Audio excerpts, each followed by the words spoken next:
Good morning बेटा सबको। आज हम एसएसटी में लेसन 5 के आगे के प्रश्न उत्तर करेंगे।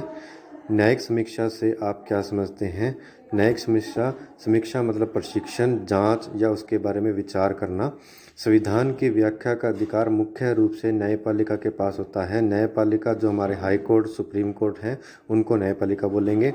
इसी कारण यदि न्यायपालिका को यह लगता है कि संसद द्वारा, संसद मतलब जो हमारे मेंबर ऑफ पार्लियामेंट हैं, जो बैठ के वहाँ पे जो कानून बनाते हैं, जो विचार विमर्श करते हैं, उसको संसद बोलते हैं, कि संसद द्वारा पारित किया गया कोई कानून संविधान के आधारभूत ढांचे का उल्लंघन करता है तो वह उस कानून को रद्द कर सकती है।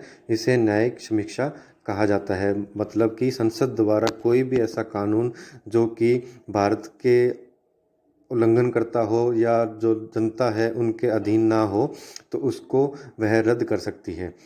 सेकंड, सर्वोच्च न्यायालय की रचना का वर्णन कीजिए।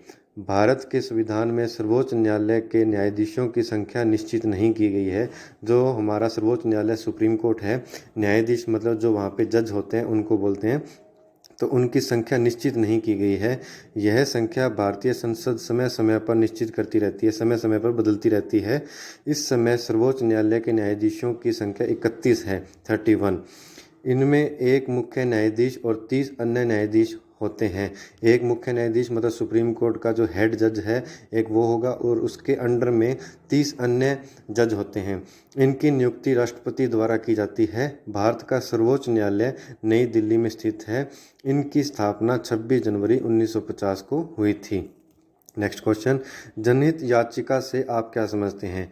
अगर कोई गरीब परिवार पढ़ा लिखा नहीं जानता और उनका पूरा परिवार दिहाड़ी मजदूरी से चलता है, तो अदालत जाने और इंसाफ पाने की उम्मीद उसके लिए बहुत कम होती है। 1980 के दशक में सर्वोच्च न्यायालय ने जनहित याचिका व्यवस्था की थी। जनहित याचिका मतलब कि इसके लिए जैसे हमें वकील वगैरह जो करने पड़ते हैं, वो हमारे से पैसे लेते हैं।